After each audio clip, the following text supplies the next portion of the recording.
Hey everyone, welcome to Raj economics and commerce classes. देखिए, अगर आप ग्रेजुएशन के स्टूडेंट है ना, आप कॉमर्स लेकर के अपना स्टडी कर रहे हैं, मतलब बीकॉम आपका सब्जेक्ट है, तो सेमेस्टर 1 में एक पेपर है आपका जो कि mathematical and computational thinking and analysis. ये न्यू एजुकेशन पॉलिसी के तहत जो है ये ऐड किया गया है। बाकी सब्जेक्ट के बच्चों को भी पढ़ना है, बट अलग अलग सेमेस्टर में है, ठीक है। तो आज हम लोग ये mathematical and computational thinking and analysis जो है पेपर, इसका सिलेबस डिस्कस करेंगे, है ना। कैसे पढ़ना है वो डिस्कस करेंगे।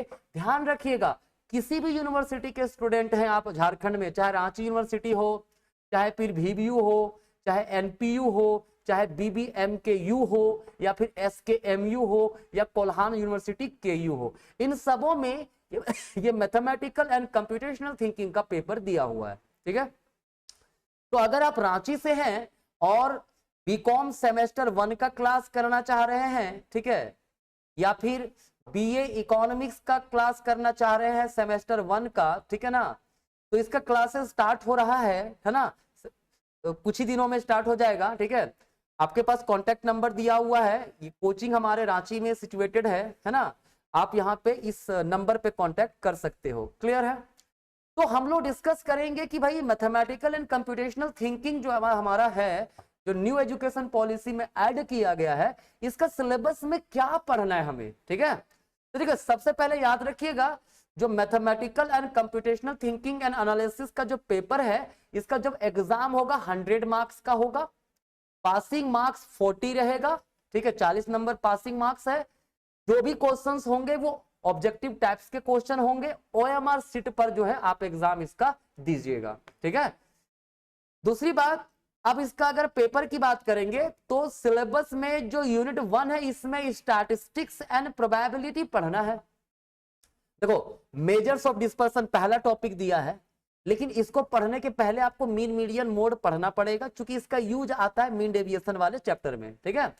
तो मेजर्स ऑफ डिस्पर्सन आपको पढ़ना है, जिसमें रेंज हो जाए, मीन डेविएशन हो जाए, वेरिएंस हो जाए, स्टैंडर्ड डेविएशन हो जाए, इन सब का टॉपिक रहेगा। फिर रैंडम प्रोबेबिलिटी से रिलेटेड क्या है, रैंडम एक्सपेरिमेंट क्या होता है, मतलब जितने भी प्रोबेबिलिटी के टर्मोलॉजी हैं, चाहे वो रैंडम एक्सपेरिमेंट हो, सैंपल स्पेस हो, इवेंट हो, अकरेंस ऑफ एनी इवेंट हो, not occurrence of any event हो, एंड वर्ड का क्या यूज होता है, और वर्ड का क्या यूज होता है, इन सबों के बारे में आपको अच्छे से जानकारी लेना है। मतलब प्रोबेबिलिटी भी आपको पूरी तरह से पढ़ना है। इसके अलावा LPP पढ़ना है। LPP का मतलब होता है लीनियर प्रोग्रामिंग प्रॉब्लम्स, ठीक है। जो भी बच्चे मैथ्स के स्टूडेंट हैं इंटर में, उन्हें पता होगा LPP क्या होता है, लेकिन अभी आप लोगों को और डिटेल में इसे जानना पड़ेगा, ठीक है। तो ये यूनिट 1 का सेक्शन था हमारा। यूनिट 2 में क्या है, कंप्यूटेशनल थिंकिंग एंड एनालिसिस पढ़ना है, ठीक है। कंप्यूटेशनल थिंकिंग क्या होता है, ठीक है, प्रॉब्लम डेफिनेशन क्या होता है, प्रॉब्लम सॉल्विंग क्या होता है, प्रॉब्लम डीकंपोजिशन क्या होता है, एब्स्ट्रैक्शन क्या होता है, ग्रीडी मेथड क्या होता है, डिवाइड एंड कनकर मेथड क्या होता है, सूडो कोड क्या होता है, एल्गोरिदम क्या होता है, डिजाइनिंग एंड फ्लो चार्ट क्या होता है, इन सबों के बारे में जानना है आपको, ठीक है। देखिए, बहुत इंपॉर्टेंट पेपर है ये। मुझे लगता है हर बच्चों को इस पेपर का जानकारी बेहतर होना चाहिए। जो बच्चे टेकन फॉर ग्रांट लेते हैं इस पेपर को, आगे बड़ा दिक्कत होगा, क्योंकि न्यू एजुकेशन पॉलिसी में कहीं ना कहीं लोगों के स्किल पे ध्यान देने की बात कही गई है, ठीक है। और अगर ये नहीं समझते, पेपर नहीं पढ़ते आप ढंग से, ठीक है, तो आपका ग्रेजुएशन पूरा करना ही व्यर्थ है, ठीक है। तो ग्रेजुएशन अगर कर रहे हैं तो हर पेपर को अच्छे तरीके से पढ़िए। ऐसा पढ़िए कि फ्यूचर में आपको लगे कि जो पढ़े थे वो काम का चीज है।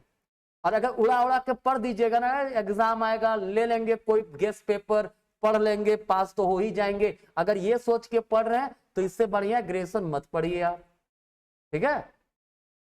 आप अपना मेहनत कीजिए, अच्छे से हर पेपर पे अच्छे से पढ़िए, ठीक है। क्योंकि आजकल जो बच्चे ग्रेजुएशन में आ रहे हैं ना, रांची यूनिवर्सिटी वगैरह में, गजब का बच्चे लोग हैं यार। पता नहीं पढ़ना क्यों नहीं चाहते, समझ में नहीं आता है, सिर्फ डिग्री लेना चाहते। कुछ नहीं होगा डिग्री लेकर, कुछ नहीं कर पाइएगा जिंदगी में डिग्री से। सिर्फ डिग्री से क्या हो जाता है, आपको पढ़ाई करना पड़ेगा। अभी से आदत बनाइए पढ़ने का ज्यादा से ज्यादा, ठीक है, ताकि अगर कॉम्पिटिटिव का भी तैयारी करे तो आदत रहे पढ़ने का। आपका इधर आदत ही नहीं है कभी पढ़ने का, अचानक सोचिएगा हम कॉम्पिटिटिव दे करके निकाल लेंगे, तो वहां कई बच्चे हैं जो शुरुआत से अच्छे से पढ़ाई कर रहे हैं, तो वो आपसे बेहतर परफॉर्मेंस देंगे ना, ठीक है। चलिए यूनिट 3 क्या है? यूनिट 3 जो है वो हमारा कंप्यूटेशनल थिंकिंग एंड एनालिसिस है। इसमें हमें डेटा ऑर्गेनाइज कैसे करते हैं, डेटा फिल्टरिंग कैसे होता है, ठीक है, एक्सेल का यूज कैसा होता है, ठीक है, data analysis bye bar chart क्या होता है, कॉलम चार्ट क्या होता है, line chart, pie chart, scatter chart, surface chart में डिफरेंट चार्ट जो होते हैं ये आपको एक्सेल में दिख जाएंगे, स्टैटिस्टिकल चार्ट, रडार चार्ट, ठीक है, computing sum, average, mid point, relative frequency, variance and standard deviation, ये सब चीजों के बारे में हमें एक्सेल में पढ़ना है, ठीक है। ये सारी चीजें आपको बहुत ज्यादा यूजफुल है ना।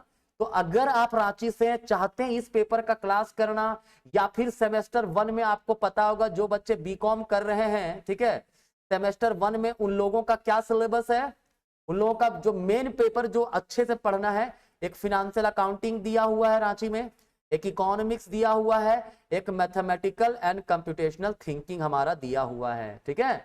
और जो बच्चे बीए इकोनॉमिक्स लेके पढ़ रहे हैं, ठीक है, उन्हें क्या पढ़ना है सेमेस्टर 1 में?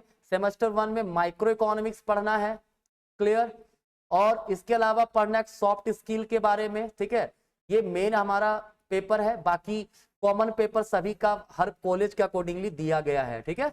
तो अगर इन सब का क्लास करना है तो कॉन्टेक्ट नंबर आपके पास था दिया हुआ, ठीक है, यहाँ पे देखिए आप कॉन्टेक्ट नंबर देख सकते हैं, कॉल कर सकते हैं या मैसेज कर सकते हैं, और ग्रेजुएशन इकोनॉमिक्स और कॉमर्स से रिलेटेड कोई भी क्लासेस हो आप हमें बता सकते हैं, ठीक है।